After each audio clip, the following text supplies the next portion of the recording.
Vidyasri Subramaniam thought for the day. ஒரு அப்பாவும் பொண்ணும் பீச்சுக்கு போகிறாங்க. பீச்சுக்கு போயிட்டு 2 பேரும் அப்படியே நடந்துகிட்டே இருக்காங்க. தண்ணியில் விளையாடுறாங்க, மண்ணில் விளையாடுறாங்க. அந்த மணலில் வந்து அப்படியே ஒரு இன்னும் நம்ம வீடு கட்டுவோம் இல்லையா, அது மாதிரி வீடு கட்டிட்டு விளையாண்டுட்டு இருக்காங்க. ரொம்ப நல்லா பண்ணிகிட்ருக்காங்க. அப்போ வந்து அந்த பொண்ணு சொல்லுது, டாடி இது வந்து இன்றைக்கி வந்து என்னோடய 14th பர்த்டே, ரொம்ப நல்லாயிருக்கு, நீங்கள் என்னோட டைம் ஸ்பெண்ட் பண்ணிகிட்ருக்கீங்க, ரொம்ப சந்தோஷமாக இருக்குது. எனக்கு அடுத்த வருஷம் என்னோடய 15th பர்த்டேக்கு நீங்கள் என்ன எனக்கு கிஃப்ட் கொடுக்க போகிறீங்க அப்படின்னு அந்த பொண்ணு கேட்குது. அப்புறம் அவர் சொல்கிறாரு, உன்னோட 15th பர்த்டேக்கு இன்னும் டைம் இருக்குல்ல, இப்போ தானே 14th பர்த்டே, இன்னும் ஒரு வருஷம் இருக்குல்ல, அப்போ நம்ம ஏதாவது திங்க் பண்ணலாம் அப்படின்னு சொல்கிறாங்க. ஸோ இவங்க வந்து அந்த பீச் எல்லாம் முடிச்சுட்டு எல்லாம் வீட்டுக்கு போய் கொஞ்சம் நேரம் ஒரு 2-3 நாள் ஆகுது. 2-3 நாளுக்கு அப்புறம் பார்த்திங்கன்னா இந்த பொண்ணுக்கு வந்து திடீர்னு உடம்பு சரியில்லாமல் போகுது. இந்த பொண்ணு மயக்கம் போட்டு விழுந்துருது. அப்புறம் வேகமாக ஹாஸ்பிட்டல் கூட்டிகிட்டு போனோடனே டாக்டர் சொல்கிறாங்க, இவங்க எல்லாம் செக் பண்ணுறாங்க, எல்லா ஸ்கேன் எல்லாமே பண்ணுறாங்க. பண்ணிவிட்டு அவங்க சொல்கிறாங்க, உங்கள் பொண்ணுக்கு வந்து இதயத்தில் ஒரு பெரிய பிரச்சனை இருக்குது. அதனால் இப்போ கரெக்டாக ப்ளட் வந்து பம்ப் ஆக மாட்டேங்குது. அந்த பொண்ணு ரொம்ப வீக்காக இருக்குது.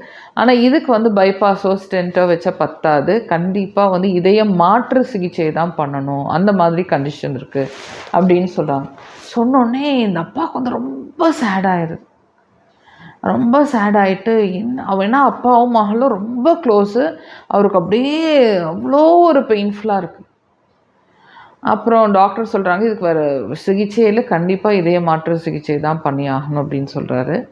அப்புறம் இவங்க வீட்டுக்கு போயிடுறாங்க. அப்புறம் அப்படியே சோகமாக இருக்க, அப்படியே அந்த பொண்ணுக்கு வேணுங்கிற வைத்தியம், அந்த பொண்ணை எப்படி பார்த்துக்கணும் எல்லாம் பண்ணிகிட்டே இருக்காங்க.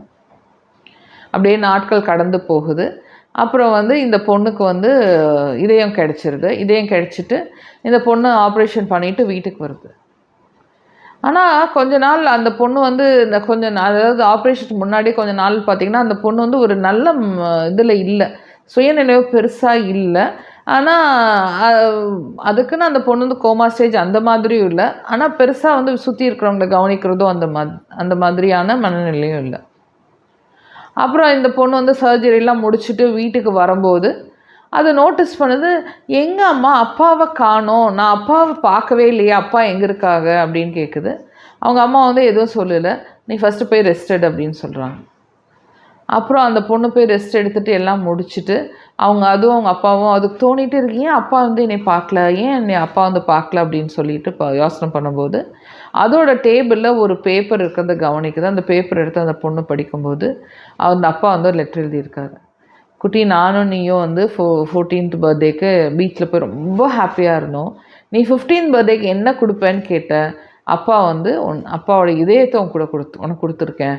இதயத்தை கொடுத்தனால நானும் நீயும் எப்பொழுதுமே பிரியாமல் இருக்க போகிறோம். நான் உன்னோடவே இருக்க போகிறேன். இதுதான் என்னோடய பெஸ்ட்டு கிஃப்ட் உன்னோட 15th பர்த்டேக்கு அப்படின்னு சொல்கிறாரு. இந்த கதையை படிச்சுட்டு எனக்கு ரொம்ப ரொம்ப இமோஷ்னலாக இருந்துச்சு.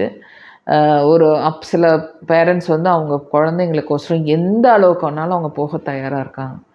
ஆனால் நிறையா பேரண்ட்ஸ் வந்து அது அவங்களுக்கு கொடுக்குற இம்பார்ட்டன்ஸோ அவங்களுக்கு கொடுக்குற காதலோ காமிக்க முடியாமல் சஃபர் பண்ணுறாங்க. ஒரு இதயத்தை கொடுத்தா தான் நம்ம ஒரு குழந்தைய காப்பாற்றணும், ஒரு குழந்தைய லவ் பண்ணணும்னு இல்லை. தினமும் அவங்களுக்கு கொடுக்குற எக்ஸ்பீரியன்ஸில், அவங்களுக்கு கொடுக்குற ஒவ்வொரு தருணத்துலேயும், அவங்களுக்கு கொடுக்குற ஒவ்வொரு விஷயங்கள்லையும் நம்மளோட காதலை வெளிப்படுத்தலாம். ஓகேயா?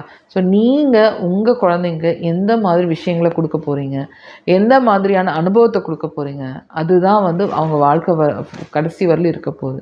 ஸோ அதை நீங்கள் கொடுக்க ரெடியான்னு நீங்கள் பார்த்துக்கோங்க. ஓகேயா?